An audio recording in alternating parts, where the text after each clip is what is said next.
एक गरीब ब्राह्मण होता. एकदा वाटेत त्याला एक तांबडा दगड सापडला. तो दगड घेऊन तो वाणीकडे आला आणि म्हणाला, मला मुठभर तांदूळ द्या, बदली हा लाल दगड घ्या. वाणी मोठा प्रामाणिक होता. त्याने त्या दगडाची पारख केली. तो म्हणाला, हा लाल आहे, हा घेऊन राजाकडे जा, तो तुला काहीतरी देईल. माझे सारे दुकान विकले तरी याचे मोल होणार नाही. तो लाल घेऊन ब्राह्मण राजवाड्यात आला. राजाने लाल पाहिला आणि तो ब्राह्मणाला म्हणाला, याच्या बदली तुला काय हवे? शेरभर तांदूळ द्या, ब्राह्मण म्हणाला. राजा हसला. त्याने ते सर्पमण्याबद्दल त्या ब्राह्मणाला ₹1,00,000 मोजून दिले. ब्राह्मण एकदम श्रीमंत झाला, सुखात राहू लागला. राजाने तो सर्पमणी राणीजवळ ठेवायला दिला. तो सावरीचे मऊ कापसाचे घडीत घालून राणीने तो एका पेटीत बंद करून ठेवला. पेटीला कुलूप लावले. अशी 12 वर्षे गेली. राजाला एकदा ते माणकाची आठवण आली. त्याने राणीला पेटीतून ते काढून आणायला सांगितले. राणीने पेटी उघडली. बघते तो माणिक गेलेले. त्याच्याऐवजी एक लहान मुलगा ते पेटीत होता. त्याच्या कपाळावर माणिक होते.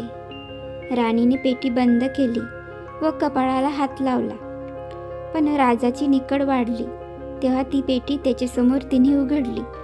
आत माणिक नसून तो मुलगा आहे असे पाहून राजाला फार संताप आला.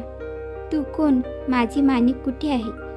तो म्हणाला, मी माणिक कुमार, जास्त काही मी तुला सांगणार नाही. मुलगा म्हणाला, चल निघ हो चालता माझ्या राज्यातून, भिकाडा कुणीकडचा. राजाने त्याला एक घोडा व तलवार मात्र दिली. घोड्यावर बसून माणिक कुमार तसाच चालू लागला. वाटेत त्याला एक गाव लागले. एका झोपडीच्या अंगणात एक म्हातारी पीठ कालवीत होती व मोठमोठ्याने रडत होती. आजी, काय झालं? का रडतेस? काय सांगू बाबा, इथे एक राक्षस आहे.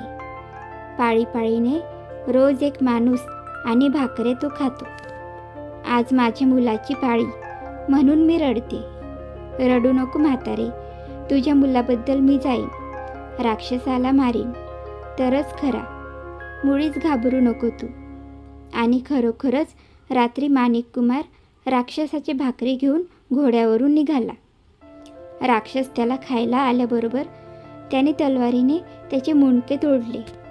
ते बांधून घेऊन तो रातोरात म्हातारीच्या घरी आला व स्वस्त झोपला.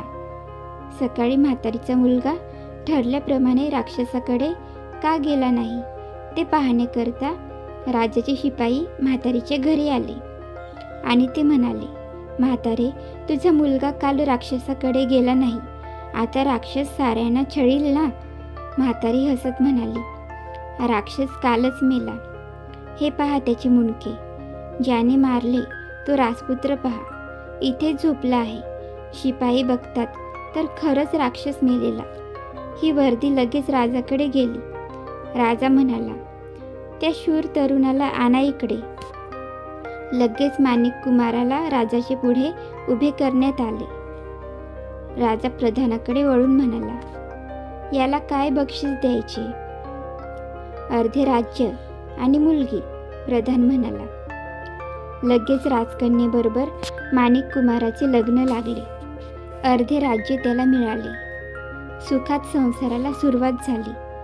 राजकन्येचे माणिक कुमारावर फार प्रेम होते. तरी पण तो कुठचा, कोण, त्याचे कुलगोत्र काय याबद्दल मैत्रिणी तिला चिडवीत म्हणून तिला हुरहुर वाटे. ती रोज नवऱ्याला विचारे, तुमचे कुलगोत काय? तुम्ही कुठचे, कोण ते सांगा. तो म्हणे, ते तू विचारू नको, ते ऐकण्यात तुझे हित नाही. एकदा ती दोघे नदीकाठी बसली होती. राजकन्या रडत म्हणाली, जर तुमचे माझ्यावर खरे खरे प्रेम असेल तर तुमचे कुळ कुठले सांगा की. माणिक कुमार म्हणाला, काही दुसरे आणखी माग, पण हे नको मागू. पण ते ऐकेना. माणिक कुमार पाऊलभर पाण्यात उभा राहिला आणि म्हणाला, पहा, विचार कर अजून. विचार केला? कसला विचार? जे ठरले ते ठरले, मर्जी तुझी. पहा तर मी कोण, बघ माझे कुळ कुठले ते. असे म्हणून तो कंबरभर पाण्यात गेला. क्षणार्धात त्याचे रूप बदलून तो रत्नजडित फडा असलेला नाग झाला आणि पाण्यात गुप्त झाला. राजकन्या ओक्साबोक्शी रडू लागली. ती एकटीच घरी आली. नवरा एकाएकी नाहीसा झाला. एवढेच तिने इतरांना सांगितले. दररोज रडून रडून ती सुकली.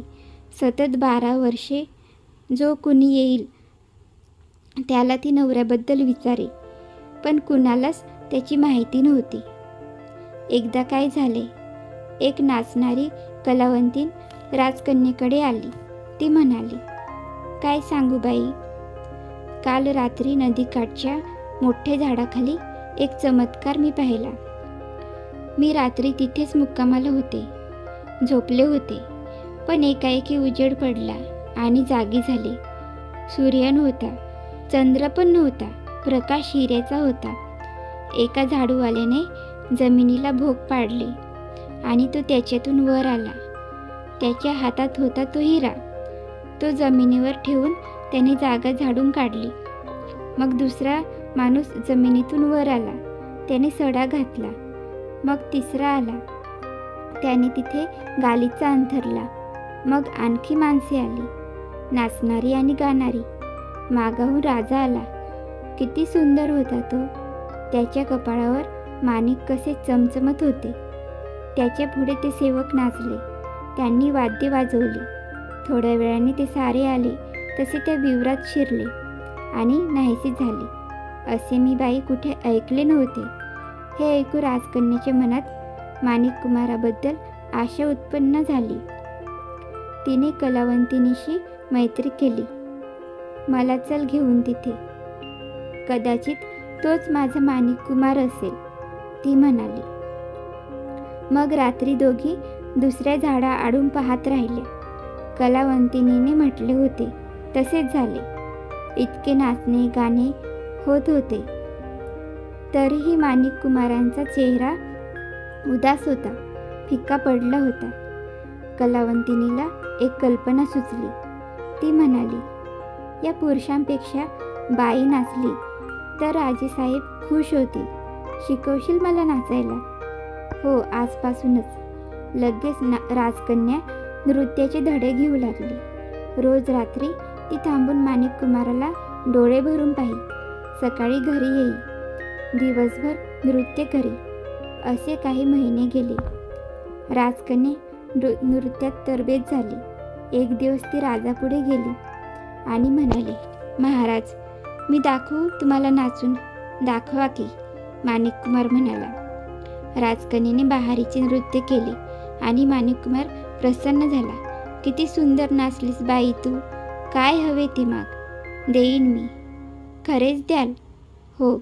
मग मला माझा पती द्या. आता माणिक कुमाराला तिची ओळख पटली, पण तो क्रुद्ध आवाजात तिला म्हणाला, नको तेच हवं म्हणणारी तू पण काय करणार? मी वचन देऊन चुकला आहे.